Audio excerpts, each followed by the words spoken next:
Hey, curly hair enthusiasts, ready to achieve those perfect bouncy curls? Today, I'm sharing my top hacks for layering hair products to get your curls looking flawless. First up, always start with a good leave-in conditioner. This is your base layer. It keeps your hair hydrated and provides a smooth foundation for other products. Next, grab your favorite curl cream. Apply it evenly, making sure to coat every strand. This helps to define those curls and keeps frizz at bay. Remember, less is more. You can always add more if needed.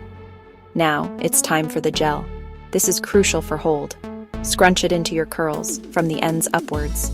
This technique locks in your curl pattern and gives your hair that bounce and definition we all love. For extra definition and hold, use a lightweight mousse. Apply sparingly to the areas that need a little extra boost. This will give your curls more volume without weighing them down. And don't forget to finish with a good oil or serum. Just a few drops will seal in moisture and add that extra shine. There you have it, perfectly layered products for stunning curls. Give these tips a try and let me know how they work for you in the comments below. Don't forget to hit that like button and subscribe to our channel for more curly hair hacks. Until next time, stay curly.